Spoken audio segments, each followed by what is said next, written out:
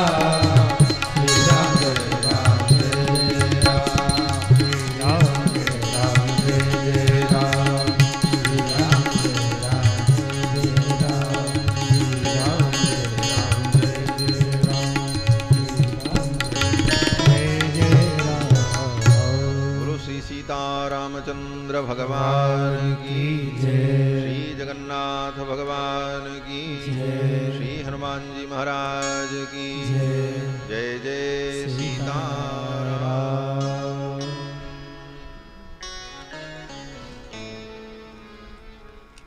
परमाध्यक्ष अनंत कोटि ब्रह्मांड नायक सर्वेश्वरेश्वर पुराण पुरुषोत्तम भगवान श्री सीतारामचंद्र जी एवं जगन्नाथपुरी के अधिदेव भगवान जगदीश नीलाद्रिनाथ,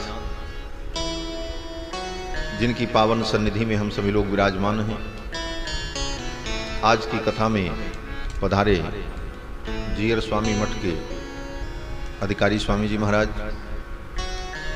एवं श्रीरंगम से पधारे श्री स्वामी माधवाचार्य जी महाराज एवं श्री स्वामी अनिरुद्धाचार्य जी महाराज, त्रिनन्नूर भक्त वत्सल दिव्य देश से पधारे श्री स्वामी षटकोपाचार्य जी महाराज, इस श्री राम कथा यज्ञ के मुख्य यजमान श्री गोविंद बाबू लोहिया हैदराबाद सपरिवार सपरिकर, उनके पुत्र पौत्रादि बंधु बांधव एवं भगवत भजन परायण संत वृंद आचार्य वृंद, दूर दूर से आए हुए श्रद्धालु श्रोता बंधुओं, धर्मानुरागी सज्जनों, श्रद्धामयी माताओं, भगवान की मंगलमयी कृपा के फलस्वरूप नीलांचल क्षेत्र में महोदधि के तट पर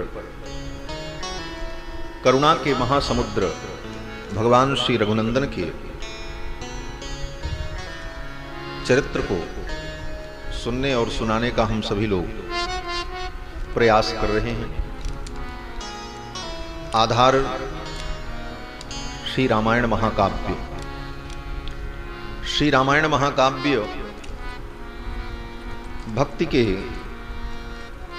विलक्षण सिद्धांतों का पोषण करने वाला ग्रंथ है और हमारे आचार्यों ने वैष्णव सिद्धांत में जो अनेकानेक सूत्र मानक उपस्थित किया है, सबका मूल श्रीमद् वाल्मीकि रामायण। वैष्णव मार्ग के सबसे प्रमुख आचार्य भगवत्पाद श्री रामानुजाचार्य स्वामी जी महाराज अपनी यात्रा में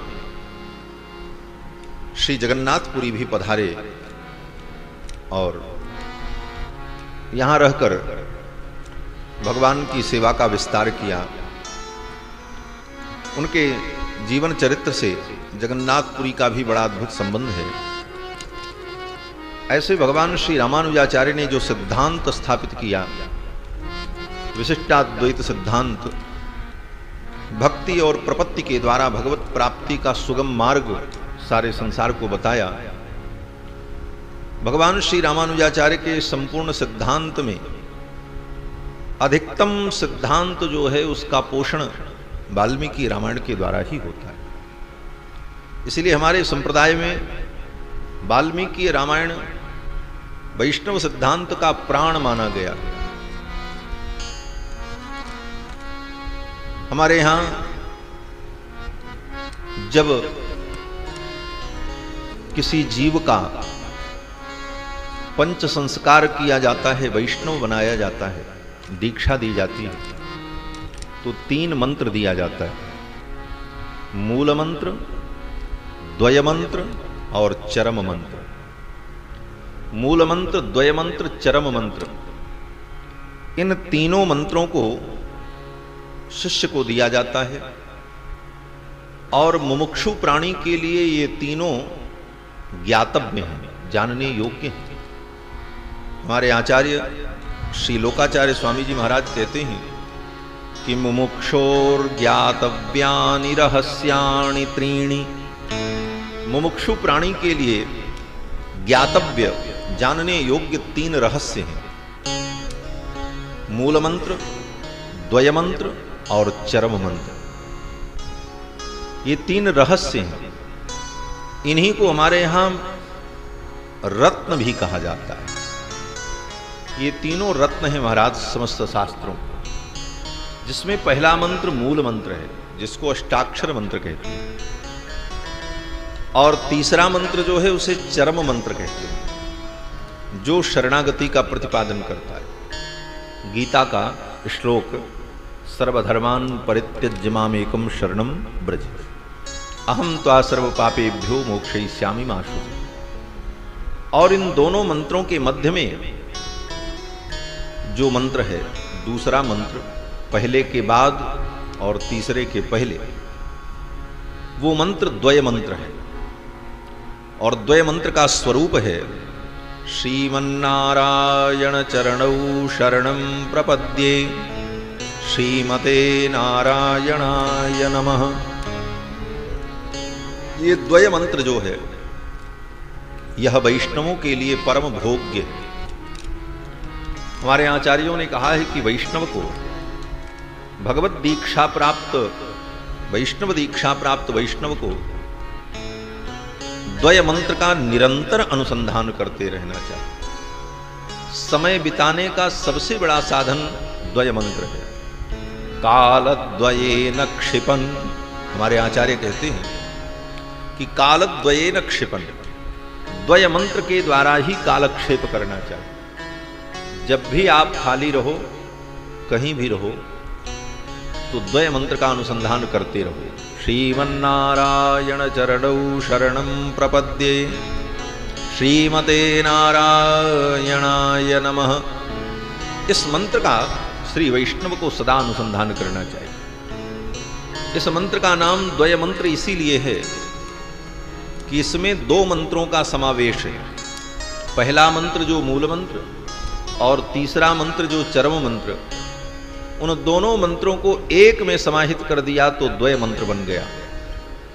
पहला मंत्र जो मूल मंत्र है, उस मंत्र में भगवान को प्रणाम, और तीसरे मंत्र में शरणागति मंत्र में भगवान की जो शरणागति की गई उसका समावेश श्रीमन्नारायण चरणौ शरणं प्रपद्ये। और मूल मंत्र श्रीमते नारायणाय नमः। इस प्रकार मूल मंत्र और चरम मंत्र का संयुक्त रूप द्वय मंत्र है। और द्वय मंत्र की ही व्याख्या श्रीमद् वाल्मीकि रामायण में, ऐसा हमारे आचार्यों ने अनुभव किया है। भगवान श्री रामानुजाचार्य ने अपने आचार्य से 18 बार वाल्मीकि रामायण का सांगोपांग अध्ययन किया है। 18 बार अपने गुरु के चरणों में बैठकर क्रमबद्ध एक एक श्लोक की व्याख्या श्रवण की। वाल्मीकि रामायण में बड़े गंभीर गंभीर रहस्य निहित हैं, लेकिन आज की स्थिति यह है कि हमारे अंदर इन रहस्यों को आत्मसात करने की और श्रवण करने की योग्यता नहीं है।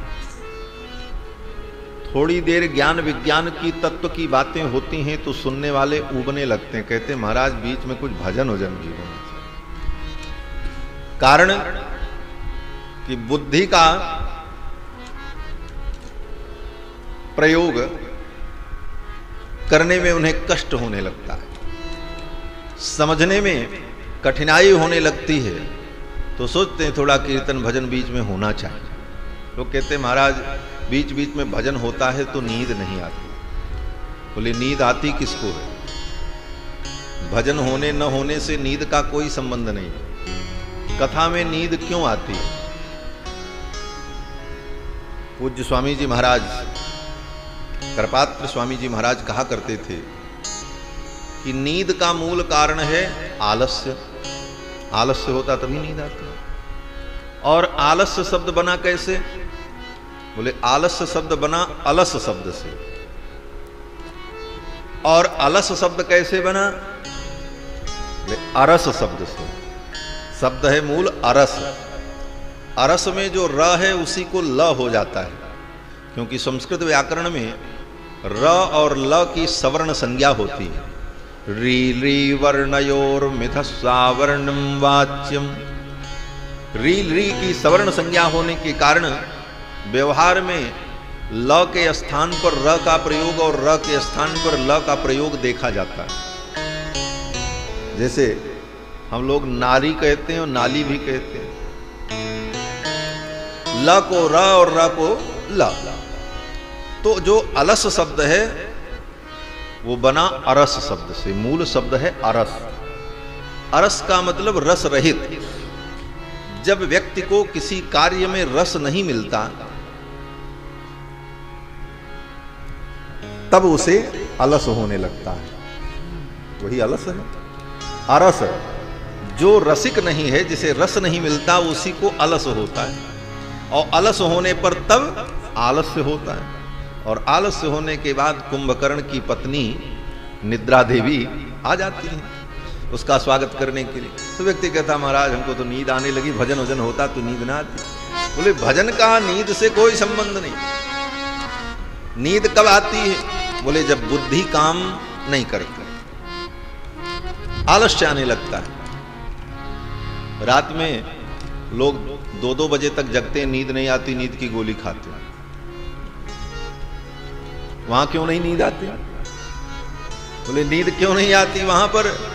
बोले इसलिए नहीं आती कि बुद्धि चलती रहती, बुद्धि में कुछ न कुछ चिंतन चलता रहता, आदमी सोचता रहता है और सोचने के कारण उसको नींद नहीं आती। कहता महाराज नींद नहीं आ रही। कारण यह है कि बुद्धि को जब तक बुद्धि कार्य करती रहेगी तब तक नींद नहीं आएगी, और जब बुद्धि सोचना समझना बंद करती है तभी नींद आती है। तो नींद का संबंध अलस से है, अरस से है। जब कहीं आपको रस नहीं मिलेगा, आनंद की अनुभूति उसमें नहीं होगी, तब आपको नींद आने लग जाएगा। तो भगवान की कथा श्रीमद् वाल्मीकि रामायण जो है ये रहस्यों से परिपूर्ण है। अनेक गंभीर रहस्य शरणागति के वाल्मीकि रामायण में निहित है। आचार्यों ने जो शरणागति का सिद्धांत बताया कि कर्म, ज्ञान, भक्ति, इन सब साधनों से ऊपर भगवान की शरणागति कर लेना ये आत्मकल्याण का सर्वोपरि साधन है। शरणागति कर लेने पर सारी जिम्मेदारी भगवान की होती है। जब तक हम कर्म के द्वारा आत्मकल्याण चाहते हैं तब तक सारी जिम्मेदारी हमारी अपनी होती है। हम कर्म करें तो कर्म के अनुसार जो कल्याण होने का विधान है उस हिसाब से कल्याण होगा। ज्ञान में भी यही स्थिति है, भक्ति में भी यही स्थिति। लेकिन शरणागति में जीव जब भगवान की शरणागति कर लेता है, आत्मसमर्पण कर देता है, तो उसके रक्षा की संपूर्ण जिम्मेदारी भगवान की हो जाती है। और जब भगवान की जिम्मेदारी हो जाती है तो भगवान से फिर कोई चूक नहीं होती। हमसे आपसे तो चूक हो भी सकती है। तो शरणागति के प्रसंग में आचार्यों ने जो कहा कि षड्विधा शरणागति, आनुकूल्य संकल्प, प्रतिकूल का वर्जन, रक्षस्यतीति विश्वासो, भगवान रक्षा करेंगे ये दृढ़ विश्वास, गोप्तृत्व वर्णम तथा रक्षक के रूप में भगवान का वर्ण, और आत्मनिक्षेप, अपने आप को भगवान के चरणों में छोड़ देना, और कार्पण्यम, कार्पण्य माने दीनता। इन 6 गुणों से युक्त जो शरणागति है उस शरणागति का प्रकाश वाल्मीकि रामायण में हुआ। सर्वप्रथम वाल्मीकि रामायण में देवताओं की शरणागति हुई। भगवान सर्वलोक शरण्य है। केवल मनुष्य ही भगवान की शरणागति करें या मनुष्य ही शरणागति करते हैं? ऐसा नहीं, भगवान की शरणागति समस्त प्राणी करते, चाहे वो देवता ही क्यों न हो। इसलिए महर्षि वाल्मीकि लिखते हैं कि सर्वलोक शरण्याय राघवाय महात्मनि। सर्वलोक शरण्याय, भगवान सर्वलोक शरण्य। मृत्यु लोक, तो लोक माने केवल भूभाग या कोई स्थल नहीं, लोक का मतलब मनुष्य। लोक का मतलब मनुष्य होता है, और मनुष्य रहते हैं इसलिए इसको मनुष्य लोक कहते हैं। इसीलिए मनुष्यों के द्वारा स्थापित जो तंत्र है उसी का नाम न लोकतंत्र है। नहीं तो लोकतंत्र से लोक का मतलब कोई देश दुनिया अगर होता तो ब्रह्मलोक, विष्णुलोक, तो लोक तो शब्द वहां भी। तो लोक का मतलब मनुष्य, जीव। तो सर्वलोक शरण्याय, समस्त लोकों के, समस्त प्राणियों के एकमात्र शरण्य भगवान है। और समय समय पर सबने भगवान की शरणागति की। उन समस्त शरणागतियों का वाल्मीकि रामायण में वर्णन। देवताओं ने शरणागति की।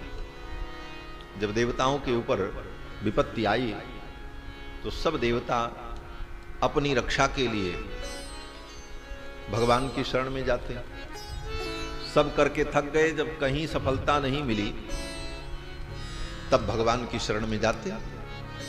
इसीलिए कहा है कि हारे को हरि नाम, अपबल तपबल और बाहुबल, चौथो बल है दाम, सूर किशोर कृपाते सब बल, हारे को हरि नाम। जब व्यक्ति हारता है, असमर्थ हो जाता है, तब हरि की शरणागति करता है। तो देवता भी जब असमर्थ हो गए तो भगवान की शरण में जाते, और देवताओं ने भगवान की शरणागति की। जय जय सुर नायक जन सुखदायक प्रणत पाल भगवंता।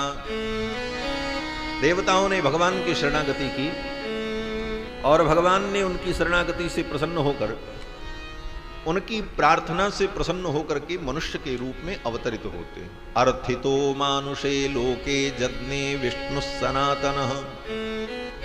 प्रारंभ में देवताओं की शरणागति हुई, और फिर भगवान जब प्रकट हुए तो अनेक ऋषि मुनियों ने भगवान की शरणागति की। वन की यात्रा में भगवान पहुंचे तो सुग्रीवादि वानरों ने शरणागति की। युद्ध के प्रसंग में समुद्र के तट पर श्री विभीषण ने शरणागति की। लौट करके आने पर अनेक राजाओं ने भगवान की शरणागति की। इस प्रकार संपूर्ण रामायण शरणागति के सिद्धांत का ही प्रतिपादन करता है। और जो मंत्र श्रीमन्नारायण चरणौ शरणम प्रपद्ये, श्रीमते नारायणाय नमः, ये द्वय मंत्र है। इस द्वय मंत्र की ही व्याख्या श्रीमद् वाल्मीकि रामायण है। इस मंत्र का जो पहला पद है, श्रीमन्नारायण चरणौ शरणम प्रपद्ये, यही शरणागति। हम भगवान श्रीमन्नारायण के चरणों की शरणागति कर रहे हैं। श्रीमन्नारायण चरणौ शरणम प्रपद्ये, केवल नारायण की शरणागति नहीं, श्रीमन्नारायण, यह भी रहस्य है। नारायण चरणौ शरणम प्रपद्ये ऐसा नहीं कहा, श्रीमन्नारायण चरणौ। श्रीमन्नारायण, श्री माने लक्ष्मी जी, और श्री के सहित, लक्ष्मी के सहित जो नारायण है, श्रीमन्नारायण, उनकी मैं शरणागति कर रहा हूं। बिना लक्ष्मी के केवल भगवान की शरणागति अगर कोई जीव कर ले तो उस जीव की रक्षा होगी कि नहीं होगी इसकी कोई गारंटी नहीं। जब भी भगवान की शरणागति करे तो स्त्री के सहित भगवान की शरणागति करनी चाहिए, क्योंकि जब तक स्त्री जी अर्थात लक्ष्मी जी अर्थात श्री सीता जी, श्री राधा रानी, श्री रुक्मिणी, स्त्री तत्व के सहित जब भगवान की शरणागति होती है तभी भगवान उस शरणागति को स्वीकार करते हैं। और श्री जी जब तक उस जीव का पुरस्कार नहीं करती, श्री जी जब तक उस जीव का निवेदन भगवान से नहीं करती, जिसको आज की भाषा में सिफारिश कहते हैं, तब तक भगवान जीव की शरणागति को स्वीकार नहीं करते। स्वयं भगवान कहते हैं, नारद पांचरात्रागम में भगवान ऋषियों को बता रहे हैं कि मत प्राप्तिम प्रति जंतूनाम संसारे पतताम अधः लक्ष्मी पुरुषकारत्वे निर्दिष्टा परमर्षिभिः। भगवान कहते मत प्राप्तिम प्रति जंतूनाम, अगर कोई जीव मुझे प्राप्त करना चाहता है, मत प्राप्ति प्रति जंतूनाम संसारे पतताम अधः, संसार में पतित जो प्राणी मुझे प्राप्त करना चाहता है, लक्ष्मी पुरुषकारत्वे निर्दिष्टा परमर्षिभिः, जब तक लक्ष्मी उसका पुरस्कार नहीं करेंगी तब तक वो मुझे प्राप्त नहीं कर सकता। स्वयं भगवान कहते हैं लक्ष्मी पुरुषकारत्वे निर्दिष्टा परमर्षिभिः। बड़े बड़े ऋषियों ने ऐसा ही परामर्श किया है और वर्णन किया है। तो ऋषियों ने कहा महाराज आपका मत क्या है? तो भगवान कहते हैं ममापि च मतम हेतत्, भगवान यही कहते हैं कि ममापि च मतम हेतत्, मेरा भी यही मत है कि जब तक जीव स्त्री जी का आश्रय नहीं लेगा तब तक मेरी शरणागति वो नहीं कर पाएगा। ममापि च मतम हेतत् नान्यथा लक्षणम भवेत्, दूसरा कोई लक्षण नहीं हो सकता, दूसरा कोई उपाय नहीं हो सकता। तो श्री जी के बिना भगवान की शरणागति विफल हो जाती है, सफल नहीं होती। इसीलिए जब भी भगवान की शरणागति हो तो श्री जी के सहित, इसीलिए श्रीमन्नारायण चरणौ। इसीलिए वाल्मीकि रामायण की कथा में आप देखो, देवताओं ने जब भगवान की शरणागति की तो भगवान श्री जी के सहित थे, लेकिन जब अवतार लिए ठाकुर जी राम रूप में तो राम जी अकेले अवतरित हैं। श्री जानकी जी के रूप में लक्ष्मी जी का अवतार हुआ तो जनकपुर में, लेकिन अब दोनों मिल जाएं तब कोई शरणागति करे। इसीलिए जन्म लेने के बाद जब तक विवाह नहीं होता तब तक किसी की शरणागति नहीं हो रही। क्यों? बोले भगवान अकेले। अब जब जुगल हो जाएंगे, श्री जी के सहित भगवान हो जाएंगे, तब शरणागति होगी। और यही बालकांड की कथा है। श्रीमन्नारायण, श्री से मत माने युक्त हुए भगवान नारायण, यही बालकांड प्रकट हुए। और विवाह पर्यंत की कथा, जब विवाह हुआ तब श्री जी के सहित भगवान हो गए। अब चरणौ, श्री जी से युक्त भगवान जो हैं अपनी शरणागति को अपनी प्राप्ति का साधन बताने के लिए ही वन की यात्रा पर निकल पड़े और पैदल उन्हीं चरणों से चल करके जा रहे हैं। क्यों? बोले वही चरण संसार के कल्याण के स्रोत हैं, इसलिए संपूर्ण प्राणी उन चरणों का आश्रय लें। इसलिए नंगे पांव ठाकुर चल पड़े किशोरी जी के साथ में। श्रीमन्नारायण चरणौ। अब बोले ऐसे भगवान का सब लोग शरणागति करने लगे। दंडकारण्य के मुनियों ने शरणागति की। चरणौ शरणम प्रपद्ये, सबने शरणागति। और फिर भगवान शरणागति के महान सिद्धांत को अपनी लीला के द्वारा विस्तारित करके लौट करके जब अयोध्या में आए, अयोध्या के सिंहासन पर आरूढ़ हुए, तो संपूर्ण प्राणियों ने, समस्त प्रजा ने, बड़े बड़े राजाओं ने भगवान की शरणागति की और सब ने भगवान का कैंकर्य किया। श्रीमते नारायणाय नमः। तो यही दो मंत्र, द्वय मंत्र की ही व्याख्या श्रीमद् वाल्मीकि रामायण है, जिसमें रामानुज संप्रदाय का सिद्धांत, अर्थ पंचक तत्व तत्वत्रय, षड्विधा शरणागति, आचार्याभिमान, श्री जी का पुरस्कारत्व, ब्रह्म जीव माया, ये तीन तत्व, इन सारे विषयों का विवेचन श्रीमद् वाल्मीकि रामायण में प्राप्त है। और वाल्मीकि रामायण की सबसे गंभीर और विस्तृत व्याख्या हमारे संप्रदाय के आचार्य श्री गोविंदराज स्वामी जी ने की है। यह इस महाकाव्य की महिमा है। कल के प्रसंग में आप सभी लोगों ने श्रवण किया कि महर्षि वाल्मीकि जब तमसा नदी के तट पर स्नान करने गए तो वहां पर एक शिकारी ने एक क्रौंच पक्षी को मारा। उस निषाद के द्वारा मारे गए क्रौंच पक्षी को देखकर, उसकी पीड़ा को देखकर महर्षि वाल्मीकि के हृदय में करुणा जगी और फिर वह करुणा क्रोध में परिणत हो गई और महर्षि ने उस निषाद को शाप दे दिया कि तुमने इस निरीह प्राणी को मारा, जाओ, तुम्हें कभी शांति नहीं मिलेगी। मा निषाद प्रतिष्ठां त्वं अगमस्सास्वती समाह यत्क्रौंच मिथुनादेकम् अवधि काममोहितम्। अय निषाद, तुमने इस क्रौंच पक्षी को जो मारा है, तुम्हें कभी प्रतिष्ठा नहीं मिलेगी, कभी शांति नहीं मिलेगी। ये शाप जो महर्षि वाल्मीकि के मुख से निकला, यही विश्व की प्रथम कविता है। इसके पहले दुनिया में कोई काव्य नहीं था। इसीलिए महर्षि वाल्मीकि को आदि कवि कहा जाता है।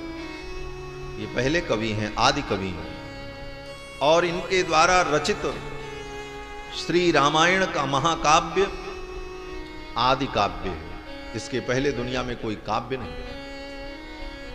पहला श्लोक जब प्रकट हुआ, मा निषाद प्रतिष्ठां त्वं अगमस्सास्वती समाह यत्क्रौंच मिथुनादेकम् अवधि काममोहितम्। इस श्लोक को वाल्मीकि महर्षि के शिष्य भरद्वाज जी ने याद कर लिया, क्योंकि वो भी साथ में ही थे। तमसा नदी के तट पर स्नान करने के लिए गए थे। लौट करके जब आए तो गुरु और शिष्य दोनों इसी श्लोक पर चिंतन कर रहे हैं कि ये श्लोक कैसे प्रकट हुआ। ये तो छंदोबद्ध है, 32 अक्षर हैं, 4 चरण हैं, ये तो कविता बन गई, और न चाह करके अनजान में कविता बन गई। यही सब चिंतन कर रहे थे। तब तक कुटिया में ज्यों ही पहुंचे, उसी समय ब्रह्मा जी महाराज आ गए। आजगाम ततो ब्रह्मा लोक कर्ता स्वयं प्रभु। समस्त लोकों के कर्ता ब्रह्मा जी महाराज आ गए। महर्षि वाल्मीकि ने, भरद्वाज जी ने ब्रह्मा जी का पूजन किया, आदर किया, आतिथ्य किया, और इसके बाद ब्रह्मा जी के चरणों में जब प्रणाम निवेदन किया तो ब्रह्मा जी ने वाल्मीकि महर्षि से कहा कि हे मुनिवर, आपके मुख से जो कविता प्रकट हुई है, निषाद को शाप देने के लिए आपके मुख से जो वाक्य प्रकट हुआ अनुष्टुप छंद में, वो अनुष्टुप छंद कहां से प्रकट हुआ है? वाल्मीकि जी ने कहा यही तो मैं भी नहीं समझ पा रहा हूं। तो ब्रह्मा जी ने कहा कि मच्छंदा देवते ब्रह्मन् प्रवृत्तेयं सरस्वती। मच्छंदा देवते ब्रह्मन्, हे ब्रह्मण, मेरे संकल्प से ये सरस्वती, ये कविता आपके मुख से प्रकट हुई है, और इसका प्रयोजन है। क्या प्रयोजन है? ब्रह्मा जी कहते हैं कि रामस्य चरितम कृष्णम कुरुतम ऋषिषत्तम। हे ऋषि सत्तम, हे ऋषि श्रेष्ठ, आप राम के चरित्र का वर्णन करो। रामस्य चरितम कृत्स्नम, संपूर्ण राम चरित्र का आप वर्णन करो, इसीलिए आपके मुख से कविता प्रकट हुई। वाल्मीकि जी ने कहा राम जी का कौन सा चरित्र, कौन से राम जी? तो ब्रह्मा जी कहते हैं कि व्रतम कथय धीरस्य यथा ते नारदाच्छ्रुतम। देवर्षि नारद के द्वारा आपने जो राम कथा सुनी है, उसी राम कथा का आप विस्तार करो, विस्तार से उस राम कथा का वर्णन करो। महर्षि वाल्मीकि ने कहा भगवान श्री राम के संपूर्ण चरित्र का मैं कैसे अनुभव कर पाऊंगा, मैं कैसे वर्णन कर पाऊंगा? भगवान के संपूर्ण चरित्र को कौन जान सकता है? अनंत के चरित्र का कोई अंत कैसे पा सकता है? तो ब्रह्मा जी ने आशीर्वाद दिया। ब्रह्मा जी ने कहा कि तच्चाप्य विदितम सर्वम विदितम ते भविष्यति। राम जी का जो चरित्र तुम्हें अविदित है, वह भी तुमको विदित हो जाए। राम जी का जो चरित्र आप नहीं जानते हो, वो भी चरित्र आप जान जाओगे मेरे संकल्प से, ऐसा मेरा आशीर्वाद। न ते वागनृता काव्ये काचिदत्र भविष्यति। तुम्हारी वाणी काव्य में कहीं मिथ्या नहीं होगी, जो वर्णन करोगे वो परम सत्य होगा। ब्रह्मा जी ने जब ऐसा आशीर्वाद दिया तो महर्षि वाल्मीकि प्रसन्न हो गए। ब्रह्मा जी ने कहा तुम्हारे द्वारा रचित जो काव्य होगा, यह अनेक वर्षों तक, अनेक युगों तक गाया जाएगा। कब तक? बोले यावत् स्थास्यन्ति गिरयः, जब तक इस पृथ्वी पर पर्वत रहेंगे।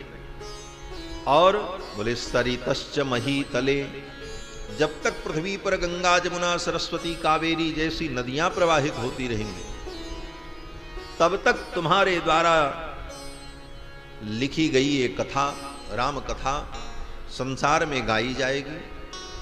और जब तक इस कथा को गाने वाला एक व्यक्ति भी दुनिया में रहेगा, तब तक तुम मेरे ब्रह्मलोक में आनंद का अनुभव करो। ऐसा आशीर्वाद देकर के ब्रह्मा जी महाराज विदा हो गए। ब्रह्मा जी के जाने के बाद महर्षि वाल्मीकि ने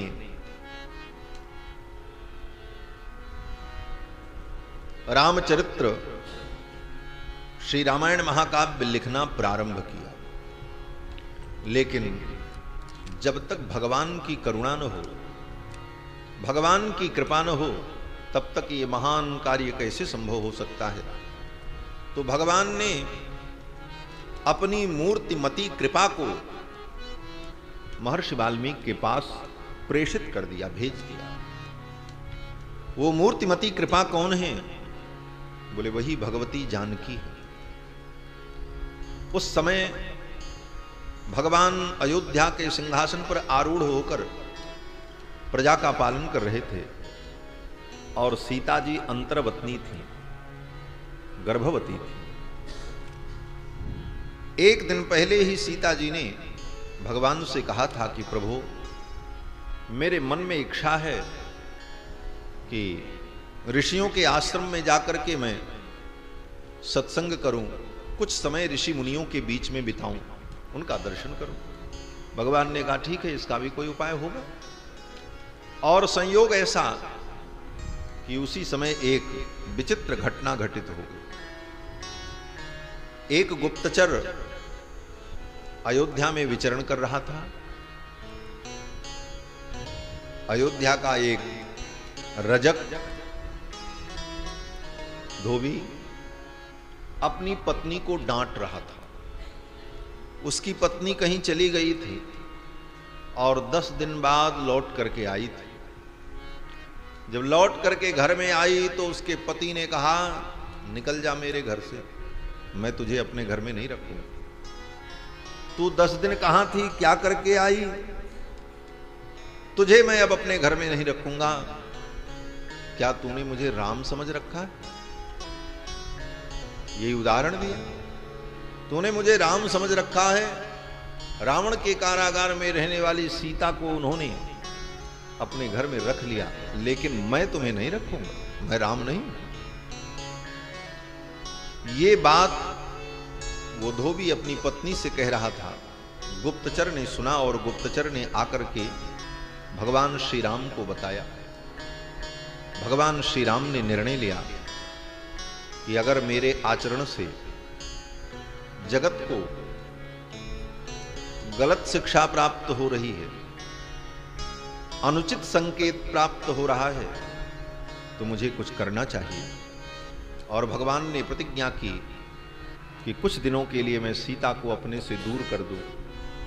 जब तक लोगों के मन का संदेह न दूर हो जाए तब तक सीता मेरे पास रहें, ये ठीक नहीं।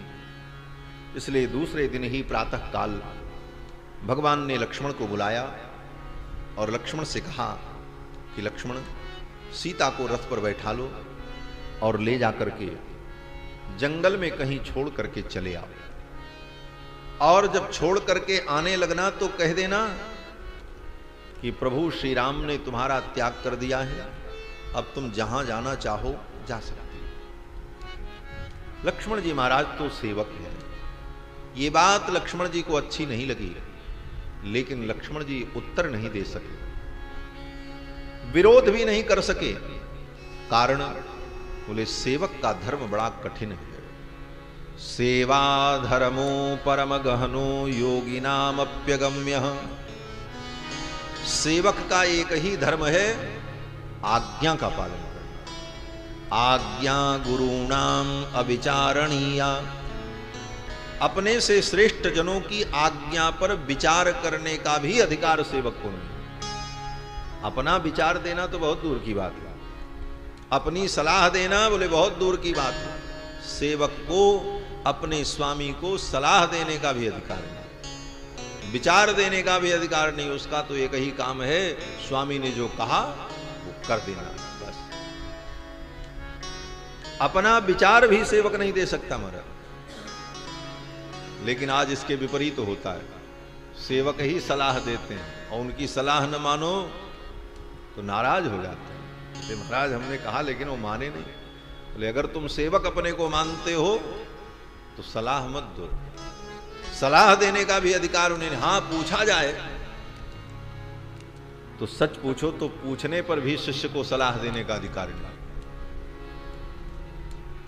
भगवान श्री राम ने लक्ष्मण से पूछा, कहां पर? पंचवटी में, गोदावरी के तट पर। राम जी ने कहा लक्ष्मण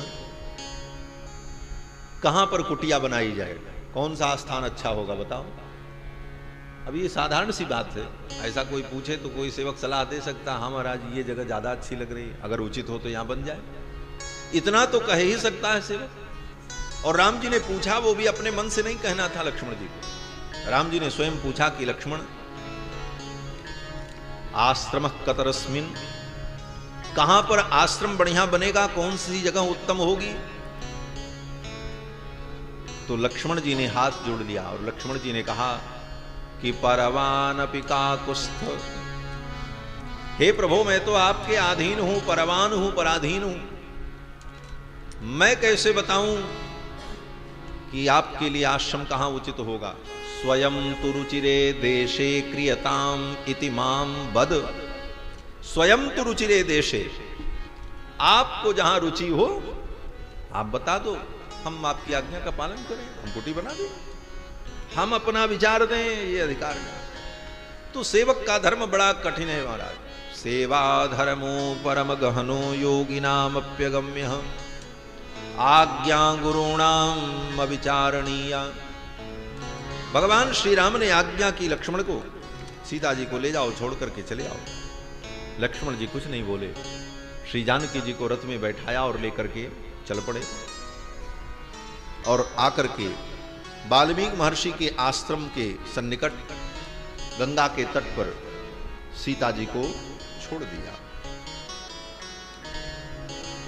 भगवान श्री राम ने मन में यही सोचा था कि सीता जी वाल्मीकि महर्षि के आश्रम में पहुंच जाए, तो भगवान के मन के भाव को लक्ष्मण जी मानो जान गए और वाल्मीकि महर्षि के आश्रम के सन्निकट ही ले जाकर के सीता जी को लक्ष्मण जी ने छोड़ा। कहीं और भी छोड़ सकते थे, किसी दूसरे जंगल में छोड़ देते, लेकिन वहीं क्यों लेकर के गए? क्योंकि भगवान सीता जी को वहीं भेजना चाहे। सीता जी साक्षात भगवान की करुणा है और मूर्तिमती करुणा भगवान की जब वाल्मीकि के सन्निकट पहुंचेगी तभी महर्षि वाल्मीकि के द्वारा काव्य का सृजन होगा। इसलिए भगवान ने सीता जी को भेजा। और गोस्वामी तुलसीदास जी महाराज तो स्पष्ट कहते हैं कि भगवान ने लक्ष्मण जी से कहा कि इनको ले जाकर के वाल्मीकि महर्षि के आश्रम के पास छोड़ दो। जानी करुणा सिंधु भावी विवश सकल सहाय, धीर धरि रघुवीर भोरहि लिए लखन बुलाई। प्रातः काल ही लक्ष्मण जी को राम जी ने बुलाया। तात तुरत ही साज स्यंदन, राम जी कहते हैं लक्ष्मण तुरंत रथ तैयार करो, सीय लेऊ चढ़ाई और सीता जी को बैठा लो। वाल्मीकि मुनि स आश्रम, महर्षि वाल्मीकि मुनि के आश्रम के सन्निकट लेकर के आयौ पहुंचाई। इनको महर्षि वाल्मीकि के आश्रम में पहुंचा देना। बंधुओं, भगवान ने अपनी मूर्तिमती करुणा को श्री जानकी जी को वाल्मीकि महर्षि के आश्रम में भेज दिया। सीता जी को जब गंगा के तट पर छोड़ करके लक्ष्मण जी महाराज जाने लगे तो पहले तो सीता जी ने सोचा कि मैं अपने प्राणों का त्याग कर दूं। जब भगवान ने मुझे त्याग दिया तो अब मैं जीवन धारण करके क्या करूं, मुझे मर जाना चाहिए।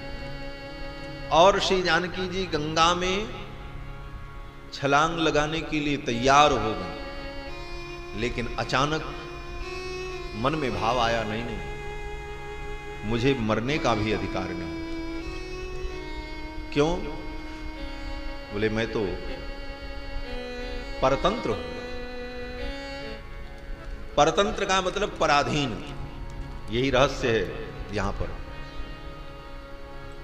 श्री जानकी जी अपने आचरण से उपदेश देती हैं कि जीव भगवान का परतंत्र है। भगवान स्वतंत्र हैं, जीव सदा परतंत्र है। हम कभी स्वतंत्र नहीं हैं। परबस जीव बस भगवंता, परबस जीव बस भगवंता। जीव अनेक एक श्रीबंता, जीव अनेक एक श्रीबंता। जीव अनेक एक श्रीबंता, जीव अनेक एक श्रीबंता। जीव अनेक एक श्रीबंता, जीव अनेक एक श्रीबंता। बस जीव बस भगवंता, बस जीव बस भगवंता। बस जीव बस भगवंता, बस जीव बस। जीव का सबसे पहला लक्षण यही है कि जीव परवश है। जीव के और जो भी लक्षण हैं, जीव अणु है, जीव भगवान का शेषी है, जीव चेतन है, जीव ईश्वर का अंश है, ये सब बातें हैं। लेकिन इन सब बातों के होते हुए जीव की सबसे बड़ी विशेषता क्या है? बोले ये परवश है और भगवान स्ववश है। इन्हीं दो बातों में जब हमें भ्रम हो जाता है, हम भूल जाते हैं। हम ये भूल जाते हैं कि हम परवश हैं, हम अपने को स्वतंत्र मान लेते हैं, हम जो चाहेंगे वो कर लेंगे, तो वहीं से दुख की शुरुआत हो जाती है।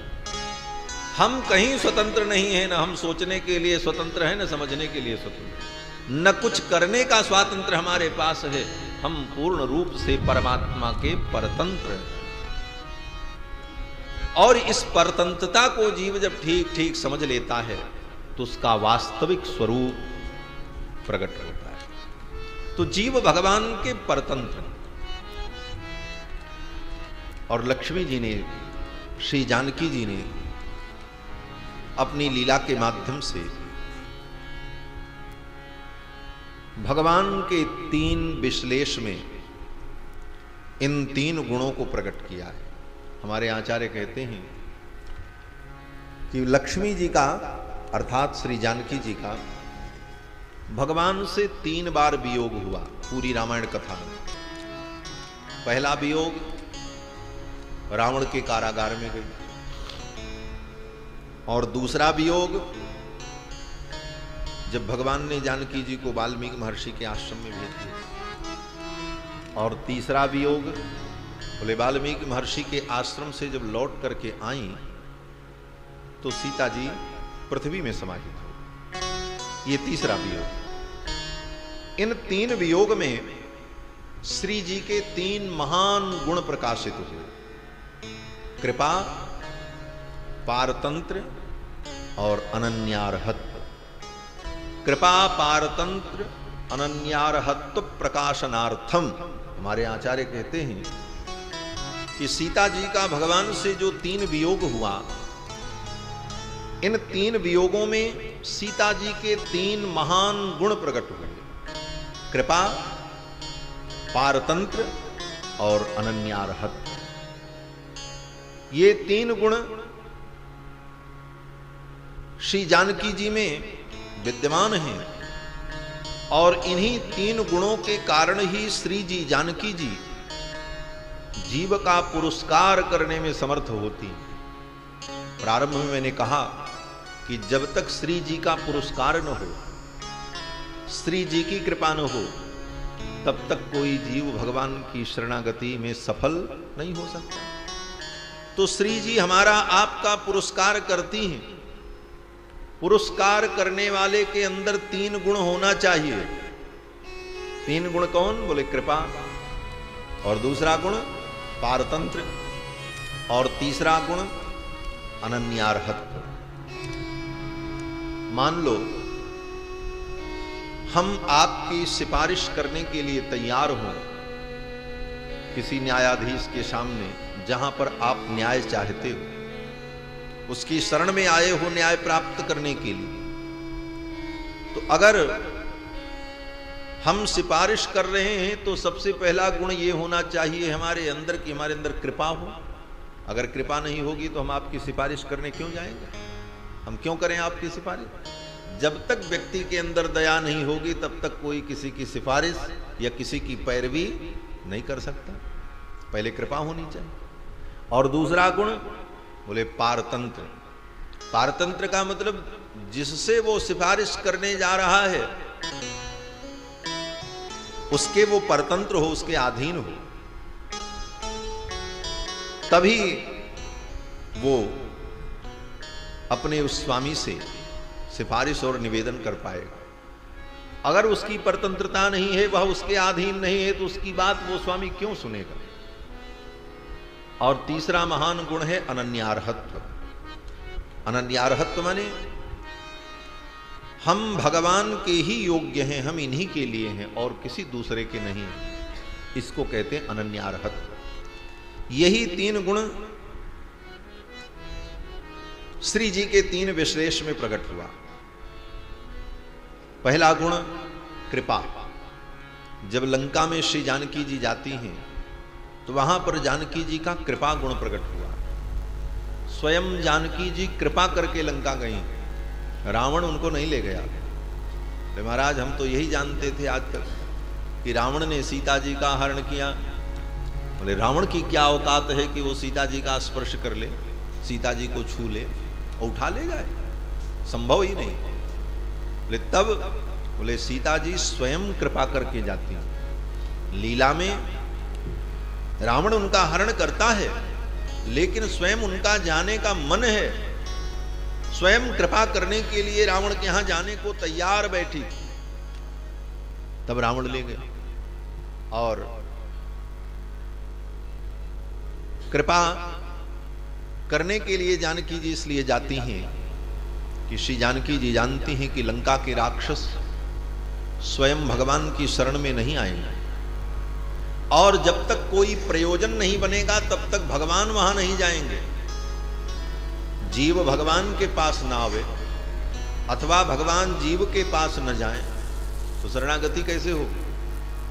या तो जीव भगवान के पास आवे और या तो फिर भगवान ही जीव के पास चल करके चले जाए। लेकिन लंका में ये दोनों स्थिति नहीं बन रही थी।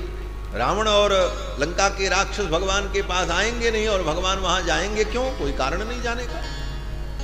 तब लक्ष्मी जी ने, श्री जी ने सोचा कि वो तो आएंगे नहीं, तो मैं ही वहां चली जाऊं, तब भगवान भी वहां आएंगे, तब उन जीवों का कल्याण होगा। इसलिए स्वयं कृपा करके जानकी जी जाने को तैयार हो गए। इसीलिए तो जानकी जी ने रावण से कहा, लंका में पहुंचने के बाद रावण ने कहा कि अगर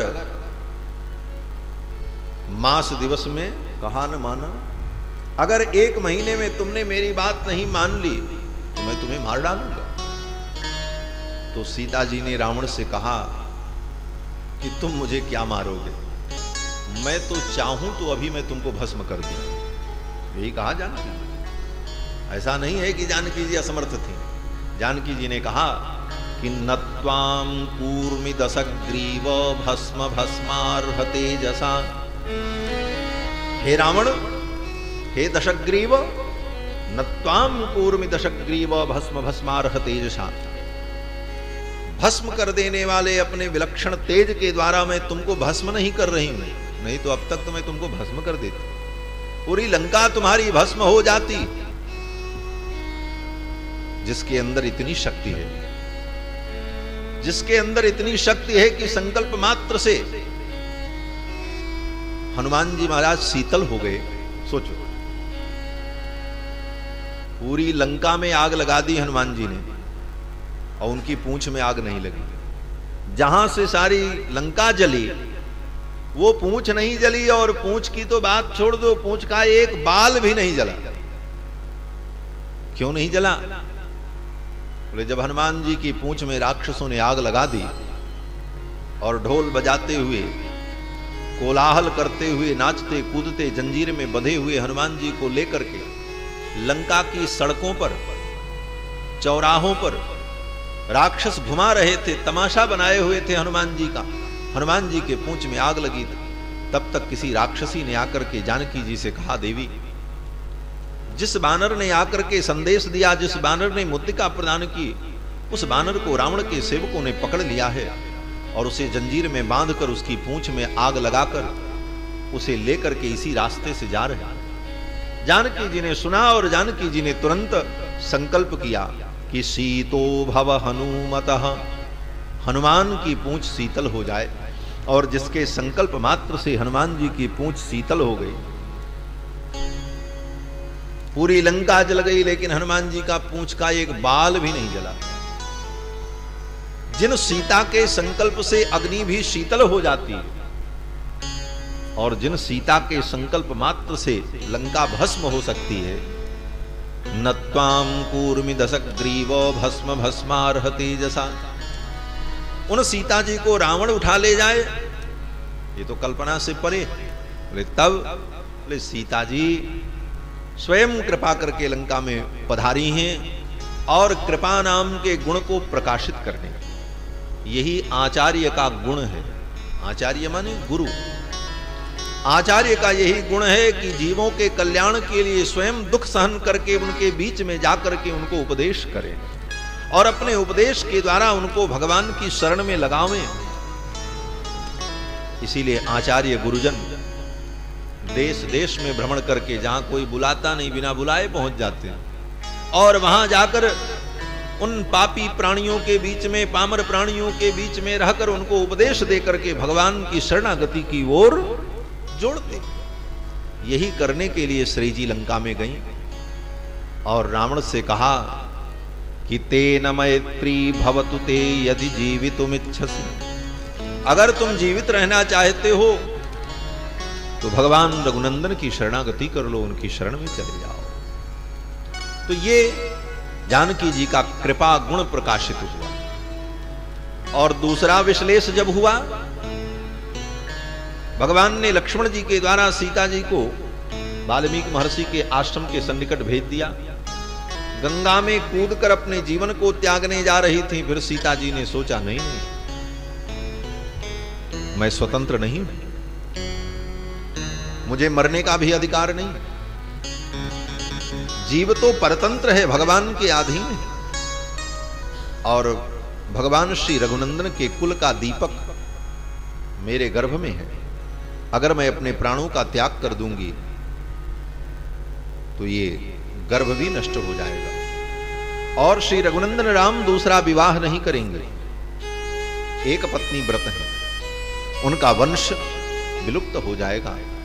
इसलिए मुझे मरने का भी अधिकार नहीं है। मैं जीवन को धारण करके इस पुत्र को जन्म देकर, पुत्र को पाल करके बड़ा करके उनके चरणों में अर्पित कर दूं, उसके बाद मैं अपने जीवन को त्यागूं, तब तो ठीक है। लेकिन मुझे अपने जीवन के त्याग का भी अधिकार नहीं है, क्योंकि मैं परतंत्र हूं। भगवान की परतंत्रता का अनुभव करते हुए, पारतंत्र का अनुभव करते हुए सीता जी ने अपने जीवन को धारण किया और मरने का संकल्प त्याग किया। और तीसरा विश्लेष जब हुआ, पृथ्वी में जब समाहित हो गई, तो वहां पर अनन्यार्हत्व नाम का गुण प्रकाशित हुआ जानकी जी का। अनन्यार्हत्व क्या है? बोले, मैं केवल भगवान के लिए हूं और केवल भगवान के लिए। सीता जी ने राम जी के दरबार में उस समय यही संकल्प किया कि मन वचन कर्म से अगर मैंने केवल रघुनंदन के चरणों में प्रेम किया है, एकमात्र इन्हीं का चिंतन किया है, तो इस सत्य के प्रभाव से पृथ्वी फट जाए और मैं पृथ्वी में समाहित हो जाऊं। तदा मे माधवी देवीं विवरम दातुमर्हसि। तदा मे माधवी देवी, माधवी देवी पृथ्वी मुझे विवर प्रदान करें, मैं पृथ्वी में समाहित हो जाऊं। और ऐसा संकल्प किया, पृथ्वी फट गई और जानकी जी पृथ्वी में समाहित हो गई। तो जानकी जी के 3 विश्लेष जो हुए, इन 3 विश्लेष में कृपा, पारतंत्र और अनन्यार्हत्व, ये 3 गुण जानकी जी के प्रकाशित हुए। और आचार्य पुरस्कार करने वाले महापुरुष के अंदर ये 3 गुण जब होते हैं, तो उसके द्वारा पुरस्कार करने पर, सिफारिश करने पर जीव की शरणागति को भगवान स्वीकार करते हैं। ये रहस्य है, समझने में बड़ा कठिन है। बहुत लोग ऊब जाते हैं, महाराज ये क्या कहानी, लेकिन रहस्य शास्त्र का यही है। तो श्री जानकी जी को भगवान ने वाल्मीकि महर्षि के आश्रम में भेज दिया। महर्षि वाल्मीकि ने देखा, वाल्मीकि जी जान गए, रघुनंदन राम ने स्वयं अपनी करुणा को, कृपा को मेरे पास प्रेषित किया है। जानकी जी को महर्षि वाल्मीकि ने अपने आश्रम में आश्रय दिया और जानकी जी वहीं रहने लगी। और उसी काल में महर्षि वाल्मीकि ने रामायण की रचना की। महर्षि वाल्मीकि लिखते हैं कि रघुवंशस्य चरितम चकार भगवान मुनिः। भगवान श्री राम के चरित्र को महर्षि वाल्मीकि ने 24,000 श्लोकों में लिपिबद्ध किया। जब लिखने बैठे तो राम जी का संपूर्ण चरित्र उनकी बुद्धि में, उनके हृदय में प्रकाशित हो गया। महर्षि वाल्मीकि लिखते हैं कि तत्सर्वं धर्मवीर्येण यथावत् सम प्रपश्यति। राम जी का संपूर्ण चरित्र महर्षि वाल्मीकि को दिखाई पड़ने लगा। मेरा हसितम भासितम चैव गतिर्यावच्च चेष्टितम तत्सर्वं धर्मवीर्येण यथावत् सम प्रपश्यति। भगवान कैसे हंसते हैं, कैसे चलते हैं, हसितम भासितम चैव गतिर्यावच्च चेष्टितम। भगवान बोलते कैसे हैं, उनकी गति कैसी है, सब यथावत राम जी के संपूर्ण चरित्र को महर्षि वाल्मीकि ने देख लिया, समझ नहीं लिया। राम जी का संपूर्ण चरित्र वाल्मीकि जी को दिखाई पड़ने लगा। यही तो लिखते हैं कि तत्सर्वं धर्मवीर्येण यथावत् संप्रपश्यति। यथावत जैसा का तैसा है? राम जी के संपूर्ण चरित्र को महर्षि वाल्मीकि ने देख लिया, सारा चरित्र उन्हें दिखाई पड़ गया।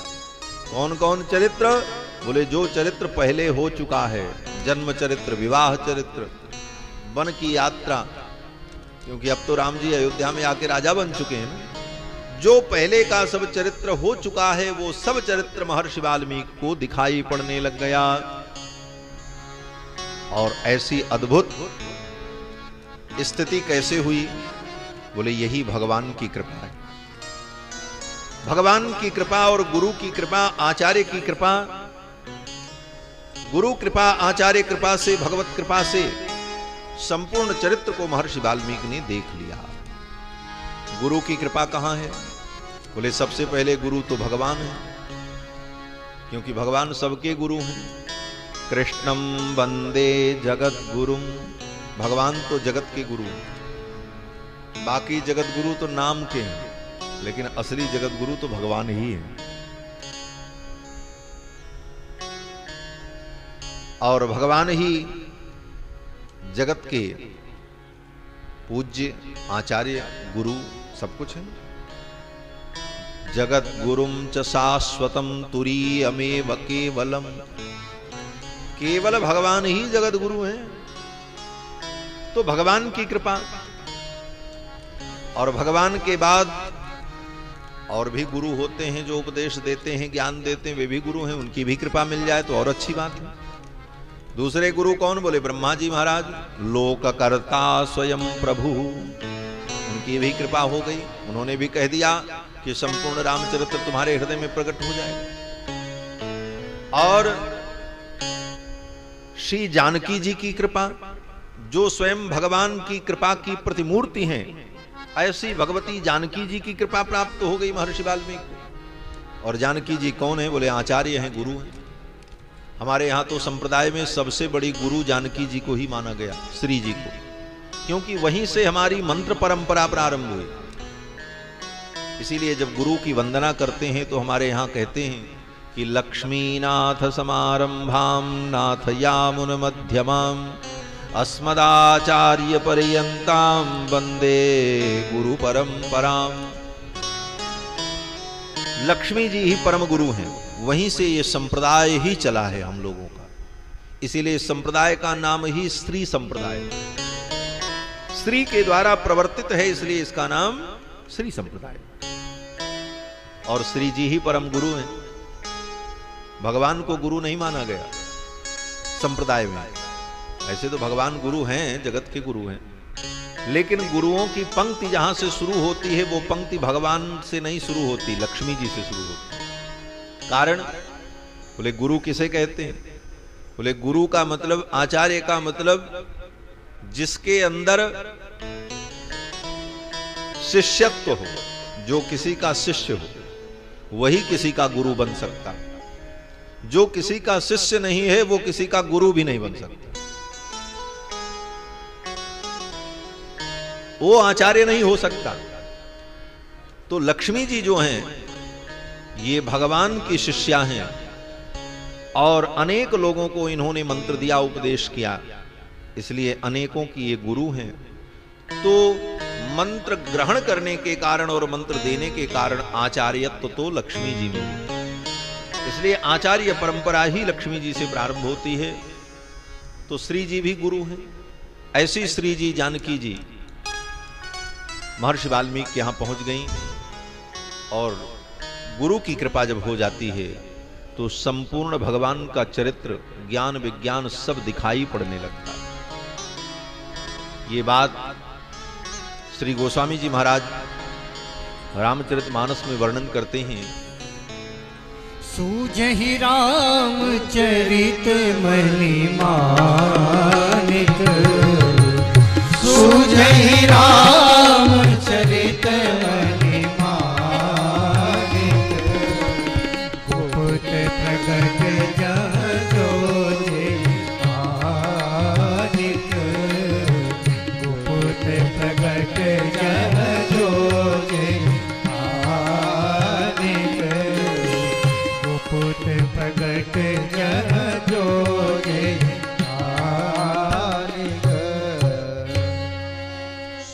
रामचरित मनि माने, गुपुत प्रगट जहां जो जही खाने।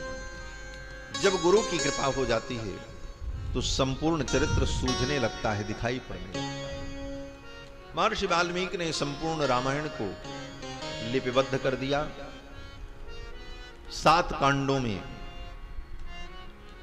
षट कांडानि तथोत्तरम, 6 कांड पूर्व के और 1 उत्तर कांड। इस प्रकार 7 कांडों में और 24,000 श्लोकों में रामायण की रचना की। और कब? बोले प्राप्त राज्यस्य रामस्य वाल्मीकिर्भगवान् ऋषिः चकार चरितम कृष्णम विचित्र पदमर्थवत्। जिस समय राम जी अयोध्या के सिंहासन पर विराजमान थे उस समय की यह घटना है। रामायण लिख करके तैयार कर दिया। अब महर्षि वाल्मीकि विचार करने लगे कि अब इसको पढ़ाऊं किसे, कौन पढ़े ये रामायण इतनी बड़ी, इस पोथी को कौन याद करके सुनावे, कौन गावे। ये विचार मन में आया और चिंता हुई। चिंतयामास कोन्मे तत्प्रयुञ्जीयादिति प्रभु, चिंतयामास कोन्मे तत्, कौन इस रामायण को पढ़ेगा, कौन इसका प्रयोग करेगा, इसकी चिंता महर्षि वाल्मीकि को हुई। और उसी समय श्री जानकी जी के पुत्र कुश और लव दोनों भाई आए और आकर के महर्षि वाल्मीकि के चरणों में प्रणाम किया। उस समय ये दोनों बालक महर्षि वाल्मीकि के आश्रम में थे, पढ़ रहे थे। वहीं पर इनका जन्म भी हुआ, क्योंकि सीता जी तो गर्भवती थी। लक्ष्मण जी छोड़ करके चले गए। समय आने पर सीता जी ने सुंदर 2 पुत्रों को जन्म दिया। 2 सुत सुंदर सीता जाए, सुंदर 2 पुत्रों को जन्म दिया। और जन्म के समय जात कर्म संस्कार करने के लिए शत्रुघ्न जी महाराज आ गए थे। क्योंकि बालक का जब जन्म हो तो पिता के द्वारा, चाहे चाचा के द्वारा अथवा गुरु के द्वारा, किसी योग्य व्यक्ति के द्वारा उस पुत्र का जात कर्म संस्कार होना चाहिए। और संयोग ऐसा अद्भुत था कि जिस रात्रि में सीता जी ने प्रसव किया उसी रात्रि में शत्रुघ्न जी महाराज वहां पर महर्षि वाल्मीकि के आश्रम में पहुंच गए। और संयोग कैसे बना? बोले लवणासुर से युद्ध करने के लिए यात्रा पर निकले थे और महर्षि वाल्मीकि के आश्रम में विश्राम करने के लिए पहुंच गए। और उसी रात्रि में सीता जी ने सुंदर 2 पुत्रों को जन्म दिया।